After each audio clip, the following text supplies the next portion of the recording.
faktor mana saja sih Pak yang mendukung permintaan paling tinggi di industri peti kemas ini? Jadi kalau kita lihat data yang ada, jadi total kontainer di Indonesia itu 1 tahun sekitar 17 juta.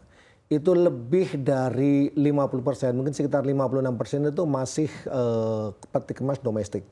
Sedangkan untuk ekspor impor adalah sekitar 45 something. Ini adalah gambaran terkait dengan jumlah kontainer, dan sampai dengan triwulan ketiga itu adalah lebih dari 12 juta.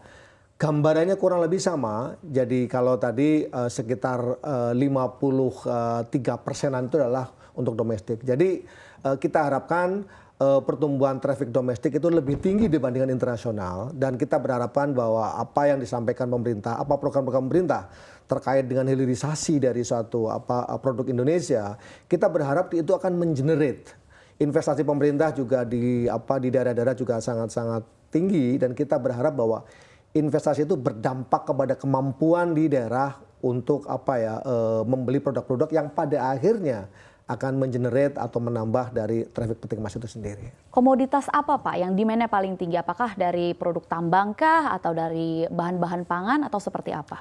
Kalau untuk melalui peti kemas biasanya itu bukan tambang, karena tambang itu biasanya menggunakan bulk ya, curah. Sedangkan yang untuk domestik itu adalah mostly itu adalah kebutuhan pokok ya. Dan ada beberapa yang mungkin produk-produk rumah tangga. Tapi konsumsi intinya itu adalah berbasis konsumsi, itu masih cukup tinggi. Oke, baik. Lalu sebenarnya apa saja yang menjadi faktor pendorong permintaan peti kemas? Meskipun tadi Bapak menyebutkan bahwa memang kebanyakan masih memprovide kebutuhan domestik, tapi kita tahu bahwa global ini cukup sedang tidak baik-baik saja begitu. Di mana ada volatilitas situasi global geopolitik, kemudian yang juga mempengaruhi harga-harga komoditas. Sebenarnya faktor-faktor apa saja sih Pak yang mendorong permintaan dari industri peti kemas ini sendiri? Kita berharap tadi yang untuk domestik adalah terkait dengan hilirisasi produk, sehingga hilirisasi dari industri, sehingga meningkatkan daya beli dari masyarakat daerah yang bisa pada akhirnya meningkatkan permintaan barang yang secara nggak langsung adalah meningkatkan kontainer. Sedangkan untuk internasional kita berharap masih tidak berdampak lebih lanjut lagi terkait dengan situasi global. Tetapi di sini dari data-data yang ada tetap masih tumbuh sekitar 1, something ya. Kita berharap permintaan di global juga tidak berubah. Tapi dari beberapa data-data terakhir di sini mungkin Amerika mengurangi impornya itu biasanya berdampak. Tetapi karena mostly perdagangan kita itu kan di sekitar Interasia yang banyak, dan kita berharap itu tidak lebih jelek lagi di masa depan. Baik, karena ini berkaitan dengan pertanyaan saya selanjutnya, di mana salah satu perusahaan logistik peti kemas terbesar di dunia yaitu MEAS, ini sudah disebutkan akan mem-PHK 3.500 karyawannya. Apa yang sebenarnya terjadi nih di industri peti kemas global? Apakah memang situasi geopolitik kemudian yang mempengaruhi harga-harga komoditas ini akhirnya membuat atau berdampak besar begitu bagi industri peti kemas global? Kita mendapat informasi juga bahwa disampaikan selain itu akan mengurangi karyawannya karena freight-nya turun. Ya. Ini yang kita tidak pernah menyangka, bahwa mungkin 1-2 tahun terakhir pada saat pandemik itu peningkatan freight itu tidak cuma 10-20%, tapi ada yang 4, 5, 6, 7 kali. Dan saat ini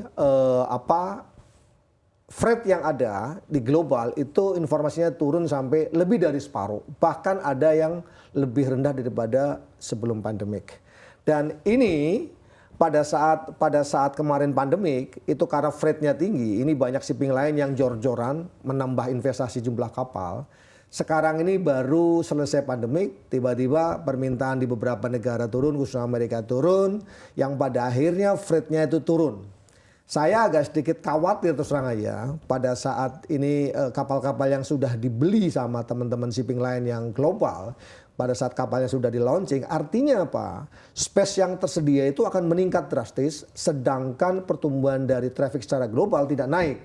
Ini pasti dampaknya ini akan berdampak kepada freight-nya akan turun. Nah, mungkin dampaknya kepada teman-teman shipping lain adalah salah satunya adalah mereka mencoba untuk mereduce cost dari sisi people. Ini urutannya biasanya akan seperti itu. Lalu apakah situasi ini ada chance terjadi di dalam negeri kah atau seperti apa, Pak? sekali lagi bahwa saya sih berharap banget ya bahwa pada saat kondisi internasional tidak menentu, kami berharap terkait dengan aktivitas domestik itu yang lebih menggeliat. Dan saya benar-benar optimis terkait dengan kebijakan pemerintah terkait dengan investasi yang coba digenjot, bagaimana hilirisasi digalakan, ini pasti akan menciptakan kemampuan lebih. Jadi kalaupun katakanlah berdampak kepada mungkin international trade-nya untuk kami, itu akan berdampak mungkin katakanlah tidak tumbuh ataupun tumbuh sedikit sekali, tapi apabila domestiknya itu lebih kencang, maka kami berharap tetap Pelindo tetap bisa tumbuh.